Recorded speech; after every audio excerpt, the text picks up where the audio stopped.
그러므로 내가 이 세대에게 노하여 이르기를 그들이 항상 마음이 미혹되어 내 길을 알지 못하는도다 하였고, 내가 노하여 맹세한 바와 같이 그들은 내 안식에 들어오지 못하리라 하였다 하였느니라. 형제들아, 너희는 삼가 혹 너희 중에 누가 믿지 아니하는 악한 마음을 품고 살아계신 하나님에게서 떨어질까 조심할 것이요. 아멘. 오늘 이 본문은요, 10절 본문이 시편 95편 10절 말씀의 인용입니다. 시편 95편 10절에 내가 40년 동안 그 세대로 말미암아 근심하여 이르기를 그들은 마음이 미혹된 백성이라 내 길을 알지 못한다 하였도다, 이렇게 말씀했습니다. 하나님께서 큰 구원을 등한히 여기고 하나님의 성품과 그분의 능력과 약속을 멸시한 자들은 하나님이 경노하셨습니다. 그들에 대한 하나님의 태도는 뭐냐? 하나님의 마음은 뭐냐면 분노입니다. 분노. 그리고 하나님을 경노케 한 자들에 대한 하나님의 판단, 최종 판단은 뭐냐? 그들이 항상 마음이 미혹되어 내 길을 알지 못하는도다. 하나님을 시험한 자들은 마음이 미혹된 자들이고 하나님의 길을 알지 못한 자들입니다. 알지 못함에 관하여 하나님은 분노하신다 그랬어요. 왜요? 하나님의 증거는 눈이 있는 자가 못 볼 수 없기 때문입니다. 피부가 있는 자가 느끼지 않을 수가 없는 증거들입니다. 홍해가 갈라지는데 그걸 어떻게 몰라요? 하늘에서 매일 만나가 떨어지는데 그걸 어떻게 모른단 말입니까? 종말의 때 하나님께서 징조를 준다 그랬습니다. 근데 하나님의 징조가 얼마나 크냐? 하늘에서는 별들이 떨어질 것이요,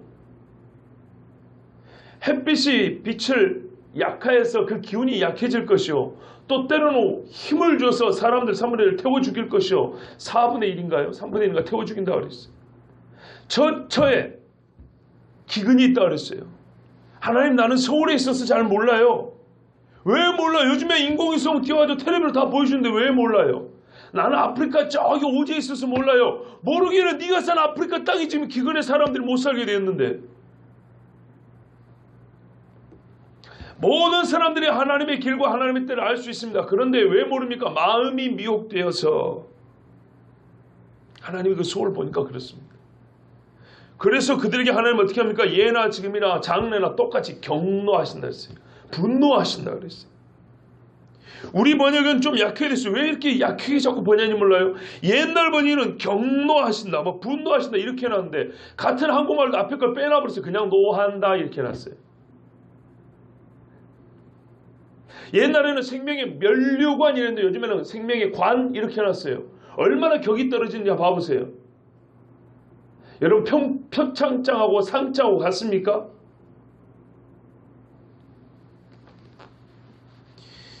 하나님께서는 사람들의 의심과 시험에 경노하십니다. 그런데 사람들은요, 이 점을 무시해요. 모든 사물과 사건을 내가 보고 내 판단에 비추어서, 내 관점에 비추어서 결론을 내리듯이 죄와 악에 대한 하나님의 판단을 내 심정만큼 생각해요. 하나님이 어느 정도 화낼까? 내가 화내는 정도 화낸다고 생각해요. 하나님이 어느 정도 참으실까? 내가 참을 수 있는 정도로 참다고 생각해요. 사람은요, 자기 기준에서 항상 생각해요. 하나님마저도 자기 기준으로 생각해요. 시편 50편 21절에 네가 이 말이에요. 이 일을 행하여도 내가 잠잠하였더니 네가 나를 너와 같은 줄 생각하였도다. 그러나 내가 너를 책망하여 네 죄를 네 눈앞에 낱낱이 드러내리라. 여기서 나온 뉘앙스가 뭐냐면 너는 네 스스로 생각하기에 많은 죄를 저놓고 내가 이게 뭐 볼만한 죄가 될까? 이리 생각한다는 거예요. 꼭 그만큼 하나님이 생각한 줄 안돼요. 그래서 하나님이 네 죄가 얼마나 큰지 내가 그 앞에 쫙 한번 늘어뜨려 줄게, 이런 말씀이에요. 사람들은 자기의 도덕성에 비추어서 하나님이 그 정도로 공의로우시고 그 정도로 의로우신 분이라고 생각해요. 하나님을 노하시게 만든 근본 원인이 뭐라고요? 하나님을 시험했죠. 배임당하고 하나님을 멸시했죠. 그 근본 원인이 뭐냐고요? 그들이 항상 마음이 미혹되어 입니다. 10절 중간 이후에 그래 됐죠. 그들이 항상 마음이 미혹되어. 그래서 하나님을 노하게 했어요. 그래서 하나님을 시험했어요. 신명기 9장 24절에 40년을 산 후에 모세가 이스라엘 백성에게 이렇게 말합니다. 내가 40년 너희들과 같이 살아보니까 내가 깨닫는 바가 하나 있어.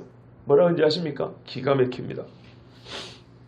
내가 너희를 알던 날부터 너희가 항상 여호와를 거역하여 왔느니라.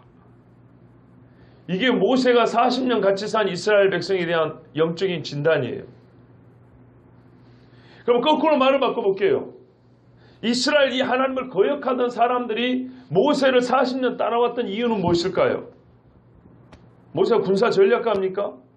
지혜가 있는 모사입니까? 세상에 무슨 학벌이 높은 사람입니까? 가진 재물이 많은 사람입니까? 전혀 그렇지 않죠.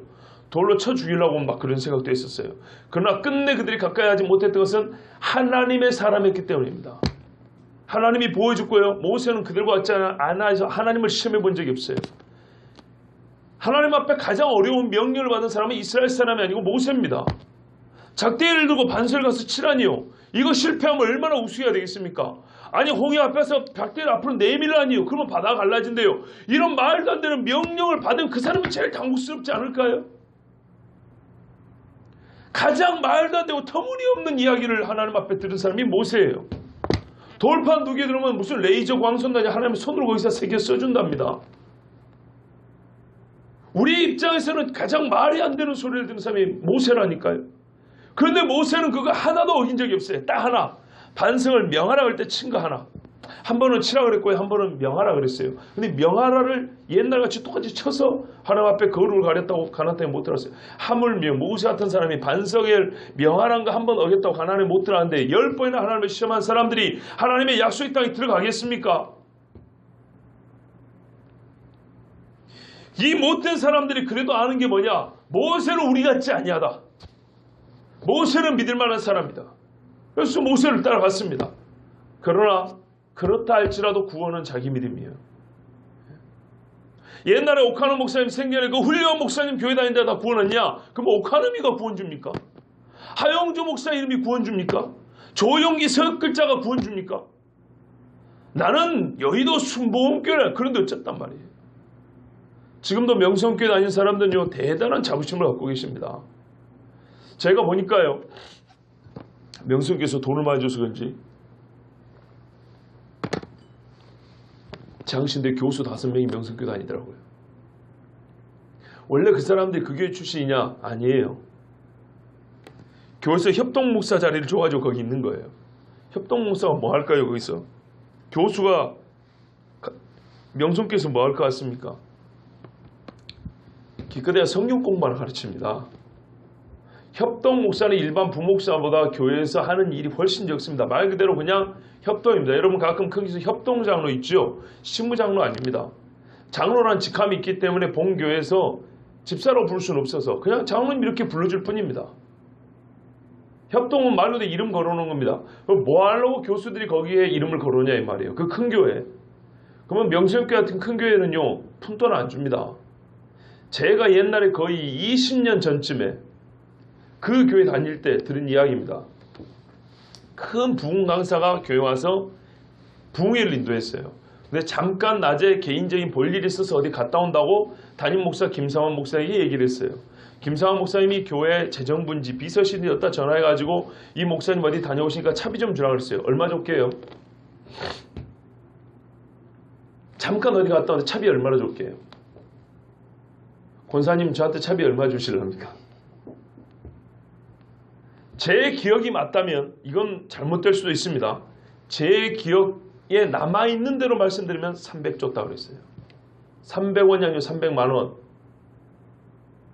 한 달 살겠네요. 벌써 20년 가까운 제가 97년 98년 다녔으니까.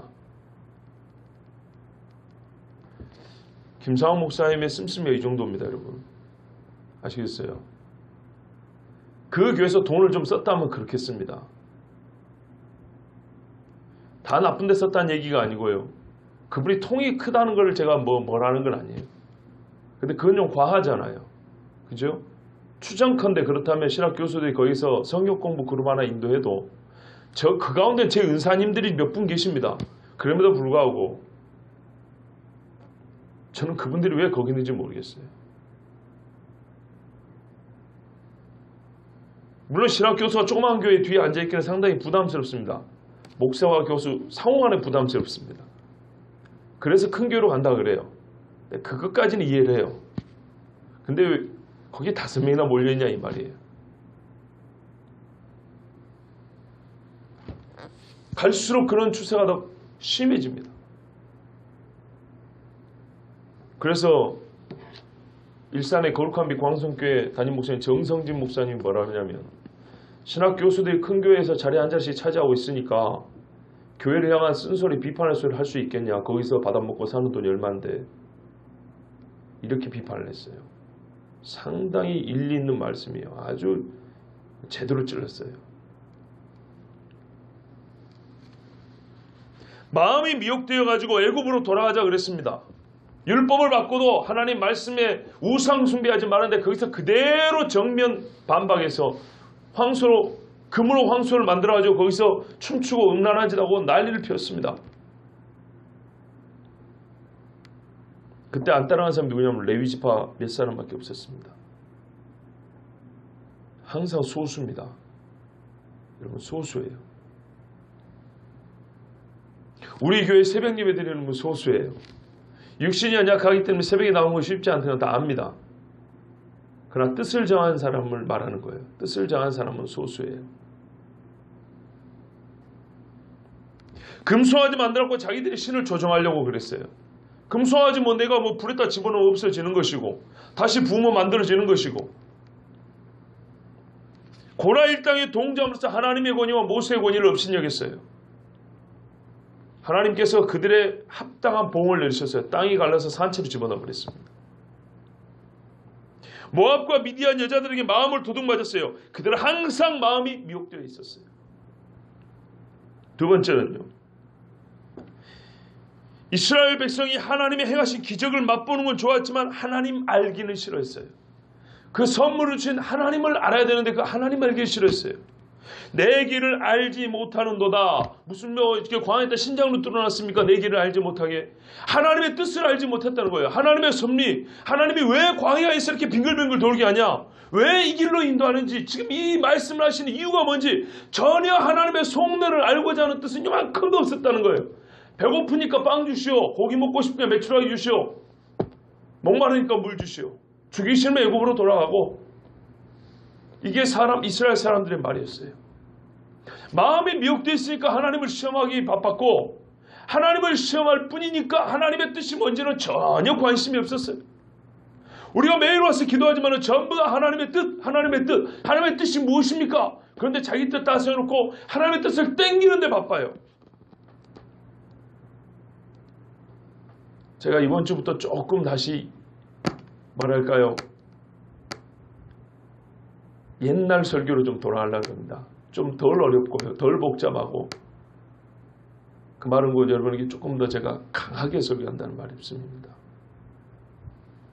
한 사람이 모여도 옛날에 100사람 있는 눈앞, 100사람을 둔 것처럼 설교한다는 게 한인관 목사 설교 특징이라고 그랬습니다. 한 사람을 두고도 100사람을 앞에 두고 설교한 것처럼. 근데 제가 요즘에 요 근래 제가 좀 돌아봐도 이제 우리 교인들하고 좀 친해져서 그런지 어쩐지 뭔가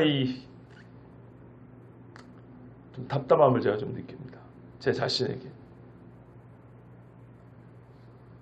말씀을 빼놓고 생략하고 말씀을 전하지는 않지만 조금 시원하고 명료하고 분명하게 좀 직선으로 예전처럼 그렇게 설교했다는 생각을 하게 됐습니다.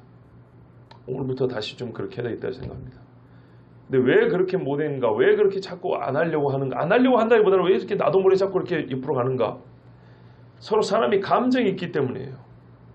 불편하거든요. 마음이 자꾸 불편하거든요. 그래서 그 불편함을 조금 피할 수 있는 뭐 그러지 않았을까 제 생각이 그래요. 근데 그러다 보니까 피차 약해지는 것 같아서 안 되겠어요. 내 길을 알지 못하는도다 그랬어요. 하나님을 고의적으로 알기를 거부했어요. 고의적으로. 율법이 눈앞에 있는데 어떻게 황소를 섬길 수가 있습니까? 읽어보면 제1계명이 니는 내 눈앞에서 우상을 만들지 마라. 나 왜 다른 신 섬기지 말고, 새겨 만들지 말고, 조각하지 말고, 부어 만들지 말라 그랬는데, 하나님이 언약자손을 불러줬어요. 그래서 하나님이 주신 복만 원했지 언약자손이 뭐냐? 거룩한 하나님의 백성이 된다는 건 뭐냐? 그것은 하나님을 알았단 말이에요. 우리는 무엇을 섬기느냐에 따라서 우리가 그렇게 되어가는 거예요. 그런데 이스라엘 백성은 하나님을 섬기기를 원하지 않았어요. 자기가 섬기는 하나님을 알고 싶어 하지 않았어요. 그래서 하나님을 닮기는 그냥 소새끼하고 우상새끼를 닮아가는 거예요. 로마서에도 스스로 지혜 있다 하나 우둔하게 되어 썩어지지 않느냐 하나님의 영광을 썩어질 사람과 금수와 버러지 형상의 우상으로 바꾸었느니라. 스스로 지혜 있다 하나 어리석게 돼요. 마음이 미혹되어서 항상 마음에 미혹되어서 하나님 알기를 거부하기 때문에 그 마음에 나오는 것들은 뭐냐면 짐승과 사람, 기껏해야 사람이요, 그 다음은 짐승이요, 그 다음에 버러지 구데기 같은 형상을 만들고 풍뎅이 만들어 놓고 복주시 한다 이 말입니다. 왜 만드는다고요? 뭐 달라는데? 복주라고요. 사람의 관심은 복에 있어요. 잘 먹고 잘 사는 데 있어요. 하나님은 꼭 거기만 써먹어요. 하나님의 섭리를 알고 싶어 하지 않았어요. 하나님의 길. 하나님께서 왜 이 백성들을 아브라함 때부터 불러서 400년간 종살이를 시킨 다음에 끄집어내서 40년을 빙글빙글 돌리고 여호수아를 세우고 율법을 주고 가나안 땅에 들어가신지 여기에 대해서는 관심이 없었어요. 여러분 관심 갖고 계십니까? 우리가 구약을 이룰 때 하나님의 이 긴 섭리의 역사를 관심을 갖고 보냐 이 말이죠. 예수 그리스도를 볼 때 구약에서부터 내려온 하나님의 구원의 섭리를 그것의 연속성상에서 예수를 읽냐 이 말입니다. 주님이 다시 오실 이야기도 말이죠. 창세부터 계시까지 이거를 쫙 읽어서 보는 그런 관심이 있냐 이 말이죠. 우리가 처음 예수 믿을 때 그렇게 못 배웠어요. 예수 믿으면 복받는다 소리 듣고 배웠어요. 예수 믿으면 병난다 소리를 듣고 믿었어요. 예수 믿으면 막 가슴에 가운데 평안이 있다. 가정에 위로가 있다. 꼭 이런 식이었어요. 전도하고 신방하면 꼭 이런 식이었어요. 그렇게 예수를 믿어 놓으니까 조금만 시험 있으면요 안 믿어요. 원래 그렇게 믿으면 안 돼요. 여러분 왜 오늘 오전에도 말씀드렸지만 우리가 왜 이 땅 살면서 시험 있고 어려움 있는지 아십니까? 우리가 어디 서 있는지를 알면 확실해요. 하나님의 길을 알면 이게 확실하다니까요. 여러분 지금 언약의 땅에 들어가셨어요? 지금 천국 들어갔습니까? 아니죠. 말하자면 우리 지금 광야 길을 걷고 있는 거예요. 그래서 나그네 길이라 그래요. 그래서 고향 바라보물 본향 갈 길을 바라보고 하는 아브라함처럼 그 순례길을 따라간 자라 그래요. 그래서 우리가 사는 세상 뭐냐면 30년이 됐든 100년이 됐든 이건 광야길이에요. 광야길에 뭐가 있어요? 시험이 있어요. 광야길에 시험이. 연단 있고요. 하나님의 안식에 들어갈 합당한 자로 여김을 받은 믿음의 테스트가 있어요. 하나님 아들 예수 그리스도도 광야에서 먼저 확인을 받으셨어요. 광야에서 먼저 시험을 받으셨어요. 아담이 실패한 시험이었고 광야에서 이스라엘이 실패한 시험인데 똑같이 이스라엘의 후손으로 오신 예수님은 광야에서 이기셨어요. 그를 따르는 자가 이 세상에서 시험이 있어요. 시험을 비껴가는 게 아니라 시험이 있는데 시험을 이기는 모범을 보이셨어요. 시험이 있는 게 광야길이고요. 시험에서 이기는 자가 예수님 따라 천국 가는 겁니다. 시험이 없기를 바라는 것은 신자의 바른 모습이 아닙니다. 그건 완전 비성경적인 생각입니다. 저희 집사람이 한 이야기인데요. 일리가 있다 그랬어요. 그 말이 꼭 맞다는 게 아니고 꼭 우리에게 적용된다는 의미 아니고 신자의 삶에 있어서 보편적으로 적용이 될 만한 뭐라 그러냐면요. 저번에 러시아를 갔는데 모든 게 너무 순조로웠대요. 유철 선교사님 말씀도 아무르강이 울리가 들어갈 때 1년에 한 열흘 정도나 이게 날씨가 이렇게 맑은데 세상에 이렇게 날씨가 좋고 이렇게 맑은 적은 없었다. 정말 길 위의 소리교는 복받았다 그랬대요. 예수요 아멘이에요. 제가 2년 전에 갔을 때도 여름에 왔는데 안개가 껴고 아침에 여기 있으니 오니모니니 그랬어요. 그래가지고 늦게 왔고요. 배도 천천히 가고요. 상당히 힘들었어요. 처음에 안개가 껴가지고. 강이 보다시피 엄청 넓지 않습니까? 그런 날씨도 좋고 모든 게 순조로웠대요. 결론적으로 볼 때 외부적인 압력이나 위험은 이만큼도 없었어요. 제가 단기 선교를 많이 하지만 여러 번 당겼는데 2013년도에 여름에 러시아 갈 때 설사병이 나가지고요. 러시아에 있는 온갖 유형과 장소에 있는 화장실은 다 가봤어요. 산속에 있는 낚시꾼 화장실 똥 이만큼 쌓였고 달랑말랑한 데도 가봤고요. 모기가 막 난리인데 울리카 섬에 가면 그 마을 회관 옆에 지금 어째 되는지 모르는데 그때는 나무 판자로 막아놓은 화장실인데 판자가 깨졌고 뒤에서 보면 다 보여요. 예? 한국에서 젊은 목사가 창피해도 어쩔 수가 없어요. 그때 당시 장로님이 부장 장로님인데, 청년부 부장 장로님인데, 그 부인 권사님이 테이프로 이렇게 칠하는 기술을 갖고 있어. 테이프로 둘이 팬티 까놓고 여기다 배 밑에다가 테이프 붙이고 있었다. 장로님이랑 저랑 둘이.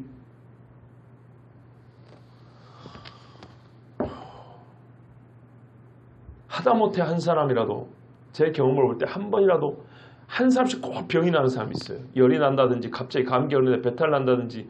그날도 못 들어간 사람 하나 청년 하나 있었어요. 건강한 애인데 갑자기 캄보디아 날 때 마찬가지. 어딜 가나 꼭 한 사람씩은 하루 이틀 아파요. 그래서 뭐하냐? 기도해요. 기도. 힘들지만 일정이 약간의 차지면 기도를 해요. 근데 우리 교회는 얼마나 복받았는지 몰라요.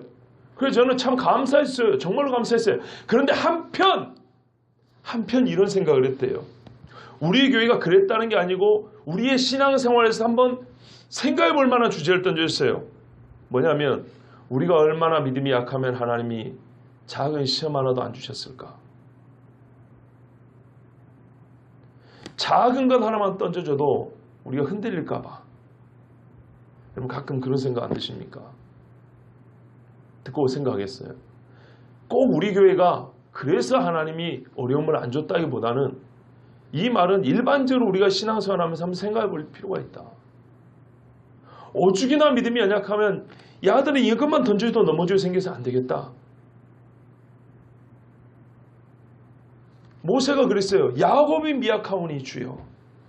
하나님이 이스라엘을 치려고 할 때 야곱이 미약하오니 그랬어요.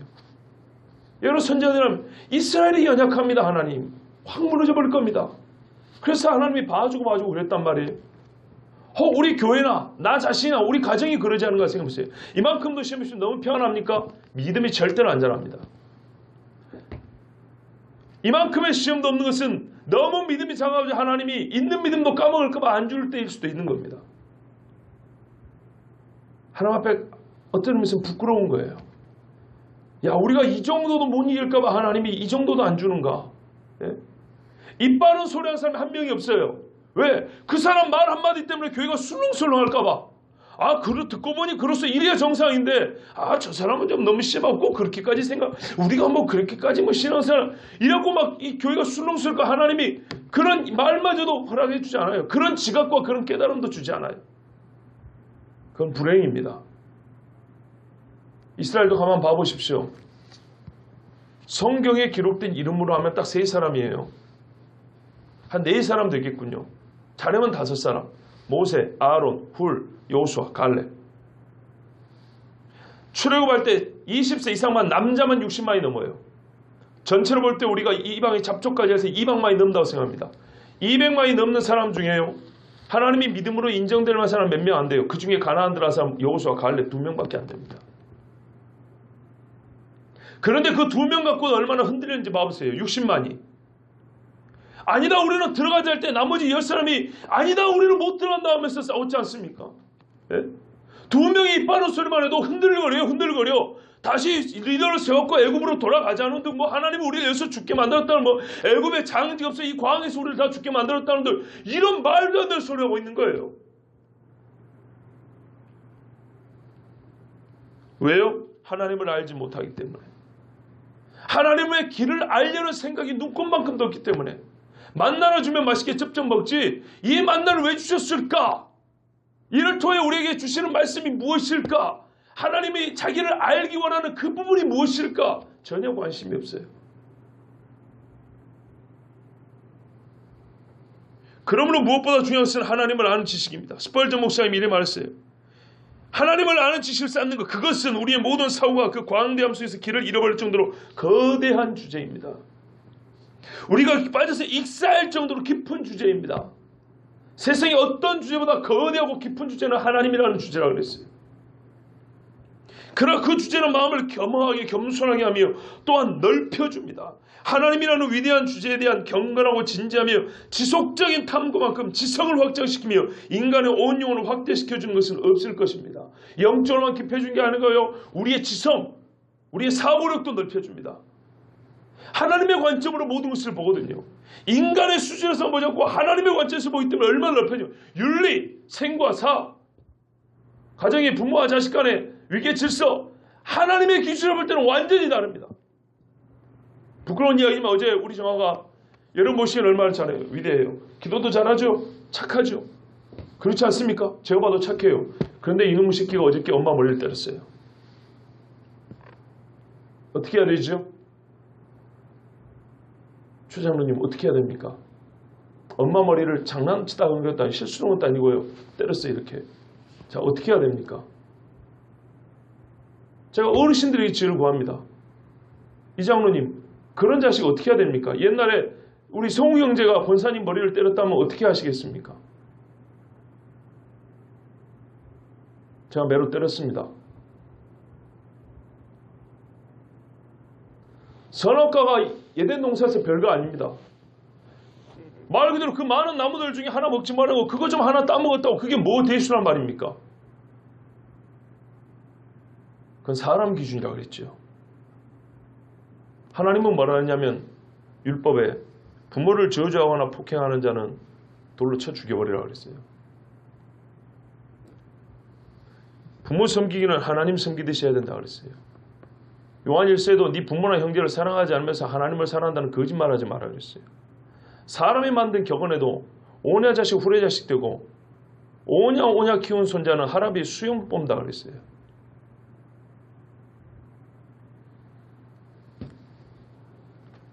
제가 매로 때렸습니다.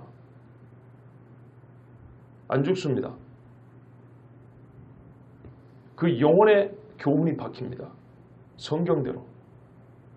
그리고 제가 성경을 읊었습니다. 율법에는 부모를 저주하고 때리는 사람은 돌로 쳐 죽여버리라 그랬다. 내가 니를 돌로 쳐 죽이라 해도 매를 때려야겠다. 사람의 원점 이 시대의 교육하고는 완전 다른 겁니다. 어떤 일이 있어도 애를 매를 때리지 말아야 합니다. 좋습니다. 그렇게 한번 키워보시죠. 수십 년 전부터 80년대 이후부터 우리나라 교육은 그렇게 가르쳐왔습니다. 그래서 어떻게 됐습니까? 꽤나 교양 있고 고상한 아이들이 자랐지요. 그렇죠? 우리는 그 결말을 보고 살고 있습니다. 저보다 인생을 오래 사셨기 때문에 봐보십시오. 여러분. 불과 20, 30년 이내하고 그 전에 한 50년하고 얼마나 차이가 많이 나는지.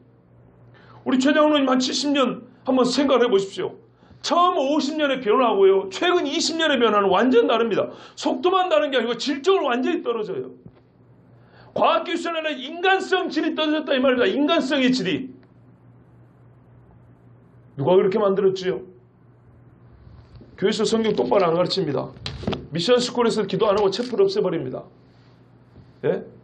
불교의 중도를 데려다가 미션스쿨에서 강의시킵니다. 마음이 항상 미혹을 받아 내 길을 알지 못하는도다. 하나님의 말씀이 본성에 거스르고 시대에 거스르다고 절대 안 듣습니다. 하나님의 말씀을 듣으면 마음이 미혹되지 않았을 것이고 하나님을 아는 지식이 충만했을 것이고 그 광대한 주제 속에서 그 깊이 속에서 이 세상을 바라보기 때문에 하나님을 시험하지 않고 하나님이 주신 복도 받을 거면 이 세상을 이겨나갔을 때인데 이겨나가기는커녕 세상이 파도가 하니까 도망가기 바빠가지고 세상이 주어지는 그 팜플렛들을 막 다 가져서 그래 뭐 사줄까 뭐 사줄까 교회에서 세상에 파는 상품 사기에 정신이 없어요. 소는 그 임자를 알고 나귀는 그 주인의 구유를 알고만은 이스라엘은 알지 못하고 나의 백성은 깨닫지 못합니다. 요한복음 17장에도 영생고 유일하신 참 하나님과 그의 보내신 자를 아는 것이니이다 그랬어요. 이 땅에 하나님께서 주신 구원의 길은 유일합니다. 예수 그리스도밖에 없습니다. 그런데 이 예수 그리스도에 대해 사람들이 관심이 없어요.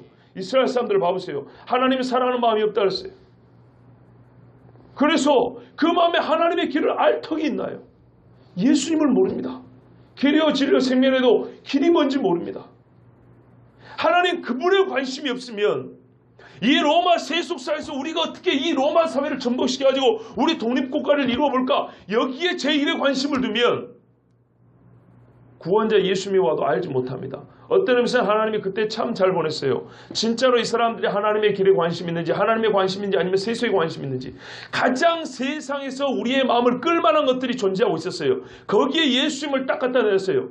비교하여 어디가 위인지. 그런데 사람들은 역시 세상에 관심이 있었고 예수님을 관심에 두지 않았어요. 가장 우리가 좋아하는 건 그 옆에 예수님을 갖다 둡니다. 거꾸로 말하면 가장 어려울 때 예수님을 갖다 세워둡니다. 가장 좋을 때 예수님을 갖다 세워둡니다. 과연 비교해가지고 누구를 택하는지 하나님 확인해 보는 거예요. 가장 광야에서 어려울 때 하나님의 말씀을 옆에 세워둡니다. 어디를 택하고 무엇을 따르는지 보는 거예요.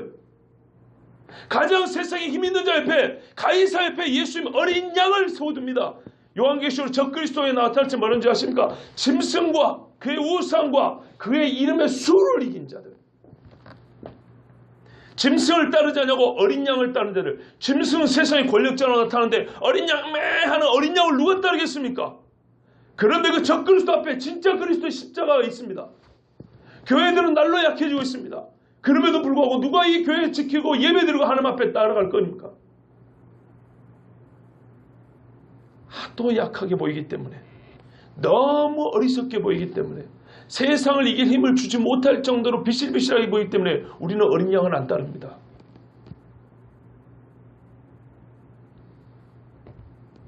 항상 그 마음이 미혹되어서 내 길을 알지 못합니다. 그럼 하나님이 왜 이 말씀을 주셨을까요? 이스라엘 백성이 지금 미혹되어 있거든요. 출애굽 때나 히브리서를 쓸 때 당시나 거의 1500년 간격인데 똑같아요. 그리고 우리가 들었죠. 오늘날 너희가 성령의 음성을 듣거든 마음을 완고하게 하지 말고 미혹되지 말고 성령의 음성을 들으라는 거예요. 오늘 우리도 똑같이 역전히 현재 진행형이라고 그랬습니다. 우리 역시 마음에 미혹되어가지고 하나님의 길을 알지 못해요. 하나님의 길을 알고 하고 싶어 하나요? 그러면 하나님이 어쩌신다고요? 노한답니다. 보십시오. 11절에 내가 노하여 맹세한 바와 같이 그들은 내 안식에 들어오지 못하리라 하였다 하였느냐. 이거는 시편 95편 11절 말씀입니다. 그러므로 내가 노하여 맹세하기를 그들은 내 안식에 들어오지 못하리라 하였도다. 하나님의 노하심의 결과입니다. 내 안식이라고 그랬어요. 이적을 보고도 10번이나 하나님을 시험한 사람은 하나님의 안식에 들어오지 못합니다. 마귀아주는 잠시 안식에는 들어갈지 몰라요. 애굽의 불가마 옆에서 고기 구먹고 부추 먹었던 때 그것을 얻을지 몰라요. 그러나 영원한 안식에는 들어가지 못합니다. 사람들은요, 하나님께서 하신 약속, 땅에 대한 약속, 복에 대한 약속은 잘 지킬 거라고, 아주 성실하게 지키실 거라고 확고하게 믿어요. 내가 지금 1000만 원 헌금하는데 990만 원인데 10만 원만 더 헌금하면 하나님이 우리 집에 그냥 로또 복권이 당첨될 이 꿈을 이룰 줄 믿습니다 그래요. 얼마나 그런 복에 대해서는 잘 믿는지 몰라요. 그런데 하나님께서는요, 복만 맹세하신 것이 아니고 저주와 심판도 맹세하셨어요. 내 안식에 들어오지 못하리라. 뭐 했다고요? 노하여 맹세했다 그랬어요. 민수기 14장 28절 30절에 그들에게 이르기를 여호와의 말씀에 내 삶을 두고 맹세하노라. 너희 말이 내 귀에 들린 대로 내가 너희에게 행하리니 너희 시체가 이 광에 엎드러질 것이라. 시체가 광에 엎드러진 걸 맹세하셨어요. 너희 중에서 20세 이상으로서 계수된 자 곧 나를 원망한 자 전부가 여분의 아들 갈렙과 눈의 아들 여호수아 외에는 내가 맹세하여 너희에게 살게 하려 하는 땅에 결단코 들어가지 못하리라. 맹세하여 살게 한 땅에 맹세하여 못 들어가리라. 왜요? 하나님을 믿지 않았기 때문이에요. 하나님은 복에 대한 약속을 엄정하게 지키신 것 같이 심판에 대한 약속도 확실하게 엄밀하게 지킵니다. 요만큼도 감해주지 않습니다. 오직 여호수아만 갈렙만 들었습니다. 왜 그런지 아십니까? 30절에 민수기 14장 30절에 뭐라 하냐면요, 그 마음이 그들과 달라서 나를 온전히 따랐은즉. 얼마나 위대한 하나님의 이 상장에 쓰여진 포상의 이유인지 모릅니다. 위 학생은 성적이 우수하고 품행이 단정하여 타의 모범이 되었으므로, 그런 것처럼 그 마음이 그들과 달라서 나를 온전히 따랐은즉. 이것이 갈렙과 여호수아의 마음이에요. 그 마음이 하나님과 일치되어 있었어요. 하나님을 알기에 부지런했던 사람들이에요. 그래서 뭐라 했습니까? 그 땅을 정탐한 중에 눈의 아들 여호수아 여분의 아들 갈렙이 자기들 옷을 찢으면서 이스라엘 전선 온 회중에게 말해 이르되 우리가 두루다니며 정탐한 땅은 심히 아름다운 땅이라. 이건 눈이 먼 거예요. 여호와께서 우리를 기뻐하시며 우리를 그 땅으로 인도하여 들이시고 그 땅을 우리에게 주시리라. 이는 과연 젖과 꿀이 흐르는 땅이니라. 다만 여호와를 거역하지는 말라. 또 그 땅 백성을 두려워하지 말라. 그들은 우리의 먹이라. 그들의 보호자는 그들에서 떠났고 여호와는 우리와 함께 하시느니라. 아멘.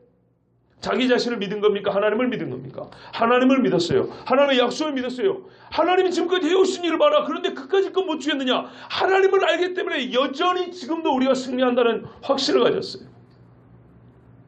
그들과 달라서, 그 마음이 그들과 달라서 나를 온전히 따랐은즉, 이것이 갈렙과 여호수아예요. 오늘날 어디서 이런 마음을 찾을 수 있습니까? 그들과 달라서 명절이니까 예배 뺍시다. 뜨거우니까 더운 여름이니까 예배 뺍시다. 메르스고 난리치니까 예배 문 닫읍시다. 그런 사람이 있었대요. 어느 큰 교회 목사님이 메르스 때문에 예배 문 닫았대요. 주일날 새벽에 일찍 몇 사람 갖고 예배 들어 갔대요. 메르스 때문에 몇 명이나 죽었는데요. 하루에 폐렴으로 죽는 사람 몇 명인지 아십니까? 제가 알기로 한 6명씩 죽습니다. 독감으로 1년에 뭐 한 몇천 명씩 죽는다면서요. 그거 나눠보세요. 한 달에 하루에 몇 명씩 죽는지. 그거 다 호흡기 증후군입니다. 예? 공기로 오염되고 전염되는 병들이에요. 공기로 오염되고 전염되는 병들이, 우리가 갖고 있는 병들이 얼마나 많은지 아십니까? 그 많은 병 때문에 죽는 사람이 얼마나 많은데요. 아무도 그런 거는 얘기 안 해요. 그런데 언론이 한번 뜯어내니까 메르스니까 난리예요. 자, 메르스가 어디서부터 왔어요? 사우디에서부터. 사우디의 외국인이 몇 명 사는지 아세요? 사우디 외국인 거주 비율이 40%입니다. 두바이 같은 데는요, 그 유명한 데 있죠. 사우디 밑에 두바이라고. 두바이 같은 데는요, 본 국민이 아니고 외국인이 들어왔고 사는데 70%가 외국 사람입니다. 미국보다 더 다국적 국민들이에요. 사우디나 두바이 같은 데가. 요즘에 그래요. 그 사람들은 어떻게 사는지 아세요? 메르스로 우리 한국 난리일 때 아무렇지도 않게 살았어요. 아무렇지도 않게. 거기서 그렇게 난리 안 쳤어. 우리는 뭐 메르스 대책을 미흡하게 했니? 미안하지만 그거는 번시 처음부터 그렇게 대책을 난리 피울 필요가 없는 문제예요. 독감보다 안 무서운 거니까.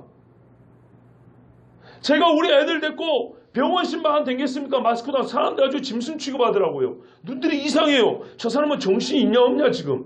저 조그만 애들 셋을 데리고 별이까지 데리고 다녔으니까 메르스로 난리 났고 지금 뭐 소독을 했니 체온을 재니 이 별짓을 하고 있는데 병원 신방 다닌다고 동부시를 갔다 고대에 갔다가 여기저기 돌아다니니까 장례식은 애들 안 데리고 다닌다는데 장례식으로 데리고 다니니까 이해를 못하는 거예요. 보란듯이 데리고 다니는 겁니다. 메르스 무서운 거 안다. 나도 걸리면 죽는 거 안다. 그런데 말이지 그거 그렇게 우리 이렇게 난리 필 게 아니다. 우리가 뭔가 지금 속아 넘어가고 있다 생각했다는 거예요. 여러분 메르스는 단순한 질병이 아닙니다. 그것 때문에 우리나라가 얼마나 흔들렸는지 아시지요? 예? 국가 경제 손실이 얼마나 많았습니까? 경제적인 문제뿐만 아닙니다. 타 국가의 관계에 있어서도 교류에 있어서 여러 어려움을 겪었습니다. 왜 그 어려움이 있었을까요? 그건 좀 깊은 문제입니다.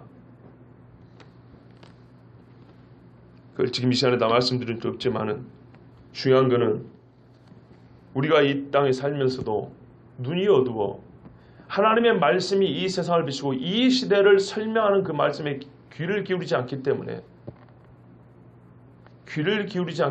우리는 이 시대를 몰라요. 누가복음 21장인가 보면 그렇게 돼 있어요. 주님 마지막 때 징조가 무엇이 있습니까? 그 중에 하나가 뭐냐면요. 첫째 기근과 재난과 환란이 있을 거라고 했잖아요. 지진, 기근. 그 다음에 온역이 있을 것이니 그랬어요. 요즘 번역에는 전염병이라고 돼 있었어요. 참 재밌습니다. 여러분 60년대 전염병 때문에 나라가 난리인 적 있었습니까? 혹시 70년대 전염병 이것 때문에 그냥 나라가 관공서 문을 닫고 출입 통제로 이런 적 있었습니까? 80년대는요. 없었죠. 엄밀히 말하면 최근 10몇 년 어간입니다. 10몇 년 어간에 유독 무슨 AI니 조류독감이니 광우병이니 별의별 것들이 최근 2000년대 되고 급증했어요. 느끼시죠? 그죠? 느끼시죠? 옛날엔 전염병에서도 이렇게까지 심각하게 문제시하지 않았어요. 여러분, 이런 일련의 사건을 통해서 우리가 흐름을 읽을 줄 알아야 됩니다. 지금은요, 눈을 뜨고 있어야 될 때입니다. 그런데 여전히 무엇을 먹을까, 입을까, 마실까, 세상에서 어떻게 좀 성공해 볼까, 내 새끼가 어디 좀 좋은 데 한번 들어볼까, 그게 상관없다는 게 아니고요. 거기에 제일 관심을 갖고 있기 때문에 하나님을 알지 못해요. 하나님을. 우리가 적어도 광야 생활만큼 궁핍하지는 않잖아요.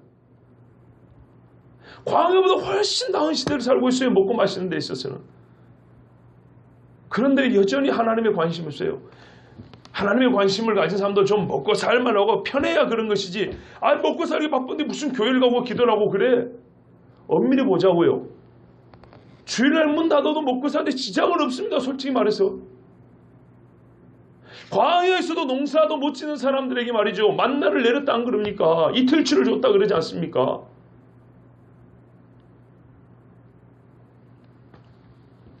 그 마음이 그들과 달라서 나를 온전히 따른 자들이 없다 이 말이에요. 온전히 따른 자들이.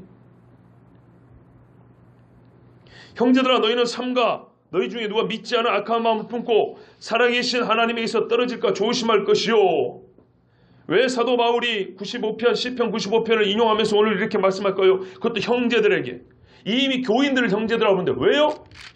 믿지 아니하는 악한 마음을 품고 옛날같이 미혹된 마음을 품어서 살아계신 하나님께서 떨어질까 하여 실제로 떨어져 가고 있고요. 옛날만큼 신앙이 온전하지 못해요.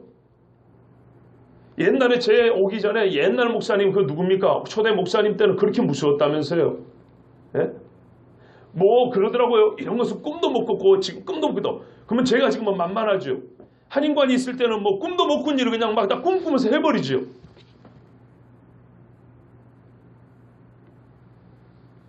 모세 와서 여호와의 모든 말씀과 그의 모든 율례를 백성에게 전하며 그들이 한 소리로 응답하여 이르되 여호와께서 말씀하신 모든 것을 우리가 준행하리이다. 이게 시내산 밑에서 피의 언약을 맺던 사람들이 했던 말이에요.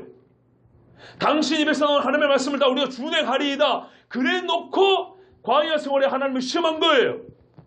세례 받을 때, 안수 받을 때, 중직자 임명 받을 때 내가 준행하리이다. 하나님의 말씀 드리리이다. 그래 놓고 불과 얼마 못 돼서 목이 뻣뻣해가지고 고만하고 미혹된 길로 나가는 겁니다. 그래서 하나님의 말씀 준 거예요. 믿지 아니하는 악한 마음 품지 말고 살아계신 하나님께서 떨어질까 조심하라 그랬어요. 선지로 생각하면 넘어질까 조심하라 그랬어요.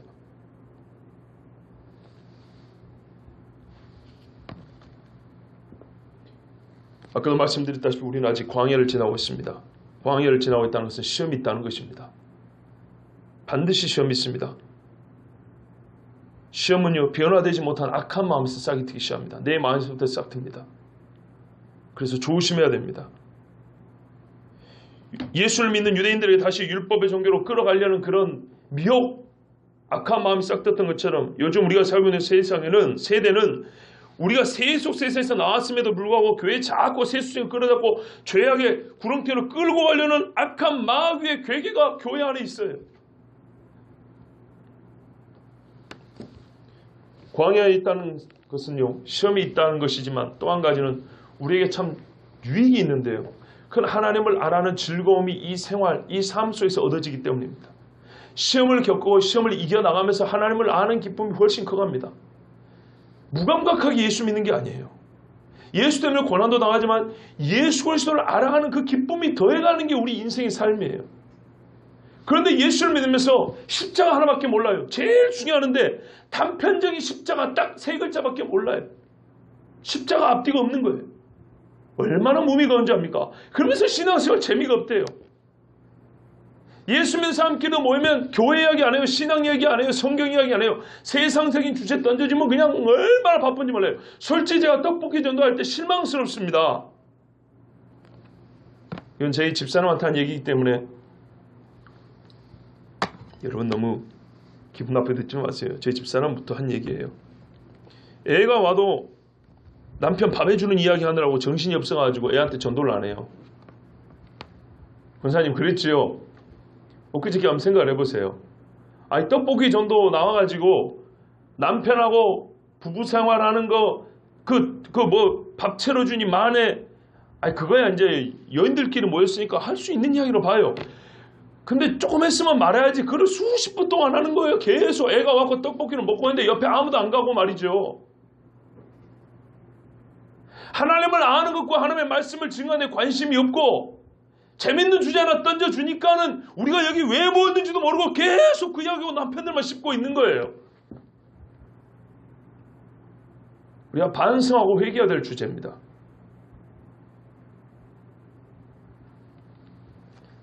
우리가 세상에서도 어지간히 하자 그럽니다. 교회에서 믿는 사람들끼리 모여가지고 재밌는 이야기도 있을 수 있습니다. 사는 이야기 해야죠. 그럼 그런 이야기도 없이 어떻게 우리가 교제할 수 있겠습니까? 당연히 해야죠. 당연히 해야 되는데 한도 끝도 없어요. 예배 시간 다 됐는데 저기 뒤에서 막 시끄럽게 떠들고 있어요.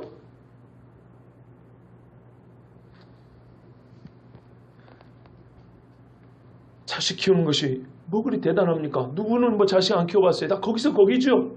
다 아는 이야기예요. 근데 재밌거든요. 그러니까 그 재밌는 이야기를 예배 시간에도 뭐 계속 하고 있는 거예요.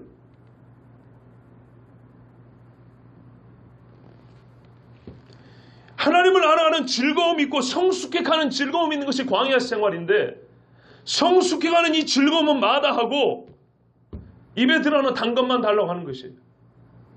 그 마음이 미혹되어 하나님을 시험했다고 그랬어요. 마귀가 얼마나 지혜로운지 봐보세요. 재밌는 거 하나 던져주면요 그냥 쭉쭉 갑니다. 제가 신방 가서도 솔직히 여러분에게 고백합니다. 신앙 이야기를 하고 싶은 집이 있고요. 별로 하고 싶지 않은 집이 있어요. 왜 그런지 아십니까? 이분이 신앙 얘기를 하면 엄청 불편할 것 같고 잘 안 들을 것 같아요. 스스로 또 주제를 자꾸 돌려요. 밖으로. 그럼 제가 금세 직감합니다. 알았어 하고 돌려주는 거예요. 저도. 참 목사로서 할 바가 아니라고 생각해요. 솔직히 말해서. 그런데 아까 저희 집사람과 비슷해요. 요만큼의 시험이라도 주면은 그거 못 이길까 봐. 근데 실제 제가 왜 이게 거짓말이 아니냐면 제가 신방 가서 그러거든요. 신앙적인 주제를 가지고 얘기를 하면 말문이 확 막혀버려요. 대화가 안 나와요. 서로 어색해가지고 쭈삣쭈삣하다 나올 것 같아요. 그래서 그런 주제를 얘기를 못해요. 성경 이야기를 못해요. 그냥 사업 이야기하고 자식 키우는 이야기하고 먹고 사는 이야기하고 건강 이야기하고 순전히 그런 이야기만 하고 그냥 오는 거예요. 그런데 믿음이 조금 통하는 사람 이야기 가면은요 훨씬 더 즐겁고 생겨납니다. 하나님 말씀을 가지고 대화가 되니까요. 여러분이나 여러분 주변의 사람들 어떻게 대화를 하는지 한번 봐보세요. 12절의 경고를 귀담아 들어야 됩니다. 형제들아 너희는 삼가 혹 너희 중에 누가 믿지 아니하는 악한 마음을 품고 살아계신 하나님께서 떨어질까 조심할 것이요. 베드로 사도도 이렇게 말했습니다. 베드로서 1장 10절에 그러므로 형제들아 더욱 힘써 너희 부르심과 택하심을 굳게 하라. 너희가 이것을 행한즉 언제든지 실족하지 아니하리라. 너희 부르심과 택하심을 굳게 하라. 그러면 실족하지 아니하리라.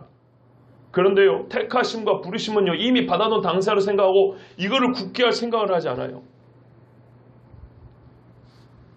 이 악한 세대에서 구원을 받았으면 우리가 모든 것이 다 해결된 것이 아니고요. 구원을 받았기 때문에 더 시험이 있습니다. 우리는 아직 안식에 완전히 들어간 거 아니에요. 어느 때를 가리켜 안식할 때가 있으리라 그랬어요. 우리는 아직 광야를 걷고 있는 겁니다. 이 광야를 걷고 있기 때문에 시험이 있어요. 이 광야를 걷고 있기 때문에 하나님께서 우리를 연단하고 우리를 성장시켜 우리를 성숙한 믿음으로 인도하고 싶어 하는 그런 하나님의 섭리가 이 광야 생활 속에 있는 거예요. 시험이 있어서 힘들지만서도 시험을 이기게 하는 하나님을 알아가는 즐거움이 있어서 예수 믿는 맛이 있고요. 희락이 있고요. 그래서 그 소망을 가지고 갈 수가 있어요. 그런데 우리가 마음의 미혹을 받아서 갈렙과 여호수아처럼 온전하지 아니하여서 하나님의 길을 알기에 너무나 게을러요. 성경을 안 본다 이 말입니다. 성경을. 정말 하나님의 말씀에 상관없이 나는 신앙생활 잘해. 나는 성경 없어도 신앙생활 잘해. 나 성경 안 봐도 11조 잘하고 예배 잘 드리잖아. 천만에요. 그런 교회 문화입니다. 어느 정도 교회 좀 다니면 익숙해진 몸에 배인 교회 생활입니다. 그거는. 신앙생활과 교회 생활은 다릅니다. 신앙생활은요. 신앙의 대상이신 하나님을 아는 것입니다.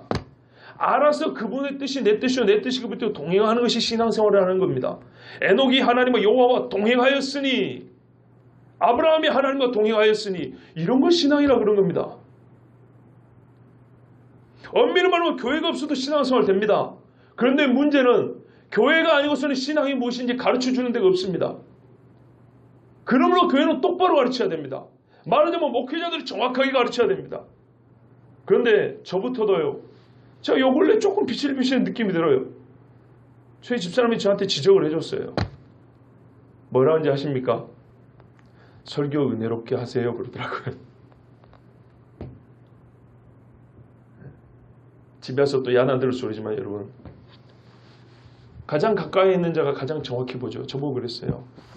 어렵게 설교하지 말고 은혜롭게 설교하세요 그랬어요. 은혜 없는 설교에 뭐 있어 먹겠냐 이 말이죠. 그런데 그렇게 변해가고 있다는 말입니다. 그래서 제가 작정했어요. 은혜롭게 해야지 된다고 되는 게 아니라 나답게 하자 그냥. 여러분, 하나님 알길 힘쓰십시오. 하나님 알길 힘쓰는 것보다 즐거운 일이 없고요. 귀한 일이 없습니다. 내 길을 알기를 원한다 그랬지 하나님은. 그러면 어떤 복이 있는지 아십니까? 배고픔이 있을지 몰라요. 떨어진 옷을 입고 살지는 몰라요. 구멍난 양말을 신을지는 몰라요. 그러나 하나님의 길을 아는 자에게는 하나님이 이 복을 주십니다. 시편 23편 6절에 내 평생의 선하심과 인자하심이 반드시 나를 따르리니 내가 여호와의 집에 영영히 거하리로다. 아멘. 여호와를 알기를 즐거워하는 사람에게는 내 평생의 여호와의 인자하심과 선하심이 따르고 영원히 여호와의 집에 거하는 복이 있을 줄로 믿습니다. 저와 여러분이 이 복을 받기를 바랍니다. 기도하겠습니다.